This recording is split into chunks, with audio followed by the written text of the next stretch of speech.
Welcome to 5-Minute Family Law. The current series of videos is all about ending relationships. The first 3 episodes in the series were all about separation, the law about separation, and the emotional consequences of separation. The next 2 videos are going to talk about divorce, the law on divorce, as well as how to go about getting divorced. This video is about something a little bit different. It's about breaking off engagements. Before most couples get married, they usually, but not always, get engaged. Getting engaged is that romantic thing where someone gets down on their knee and says to their beloved, "Will you marry me?" And if they are lucky, their beloved says, "Yes, I will." At that point, what the couple have done is they have promised each other that they will get married at some point in the future, whether they've set a date or the date is yet to be determined. But that's all it is, a promise. Once upon a time, things were different, and I'll talk about that in a bit. But in the 20th and 21st centuries, a promise to marry is just a promise. And as a result, there is very little law that currently applies to what happens when somebody breaks off a marriage. However, a promise to marry was at one point considered to be a contract. And so as a result of that, all of the law of contract applied. And in fact, at one point, you used to be able to sue somebody for breach of promise to marry. And before I get to that, I'll just cut to the chase and tell you the stuff that you really want to know, which is that the only surviving bits and pieces of the law of contract that apply to breaking off engagements is essentially that the person who ends the engagement is not entitled to keep or demand the return of the ring. So what that means is that if you're the person who received the ring and the other person broke off the relationship, you're allowed to keep the ring. On the other hand, if you're the person who gave the ring and the person who receives the ring is the person who says, "That's it, I'm out of here," well, you're entitled to get the ring back. If you haven't guessed by now, I am a huge nerd when it comes to the law. I love the law, especially the really old law about family formation and family breakdown. It's fascinating. And you remember that just a couple of minutes ago I said that there was an element of contract to an engagement, a promise to marry. Well, when you go to law school, you learn that there are really only 3 elements to a contract that have to be met for a contract to be valid and binding. One person has to make an offer, the other person has to accept the offer, and then each person has to exchange consideration. Once the consideration is exchanged, the offer is accepted, the contract is formed. So, in the context of an engagement, the offer is, "Will you marry me?"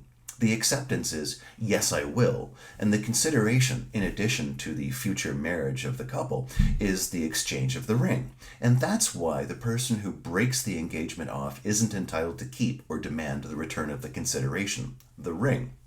But there were all these other really strange contractual dimensions to marriage under the old common law. And that's because at one point in our history, marriage had a vastly greater importance than it does today. It was hugely socially significant. And so as a result, there were all these ways that you could sue people for interfering in the married relationship. And so dealing with the idea of engagement, you could sue for breach of promise to marry. That has now been canceled as a result of Section 196 of the Family Law Act, which says that a proceeding must not be started or maintained for any of the following: restitution of conjugal rights, loss of consortium, criminal conversation, jactitation of marriage, enticement of a spouse, harboring of a spouse, or breach of promise of marriage.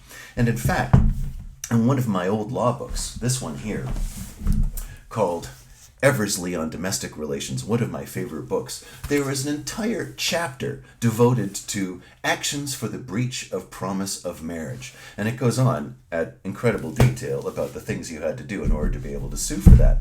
But those other old common law claims, are all about the contractual nature of marriage, and there are ways of penalizing for people for interfering with a marriage. So restitution of conjugal rights, well, you could sue someone for that if they had taken your wife away from you. Loss of consortium was the ability to sue someone when, as a result of their behavior, you had lost the privileges of married life, such as the comfort of your spouse. Jactitation of marriage is wonderful because this is the false boasting of married status. And so the idea there is that when you falsely boasted that I'm married to Bob over there, that was reducing Bob's ability to get married, right? And that was undermining his value on the market. And that's why you could sue somebody for jactitation of marriage. Harboring of a spouse was the civil offense of allowing somebody's escaped husband or wife, usually wife, to stay under your roof. All these old, wonderful old torts, I mean, I'm really glad we've gotten rid of them because they don't really match anything, in terms of how we think of marriage today. But it's really cool and it's very interesting. But so to sort of round out the discussion of engagement, the nuts and bolts are really this. The only aspect of the law that applies anymore to people who break off engagements is the element of contract law that says the person who breaches the contract isn't entitled to retain the consideration. And in this case, the consideration is usually the ring. While you used to be able to sue for breach of promise to marry, sadly, under Section 196 of the Family Law Act, you can do that no more.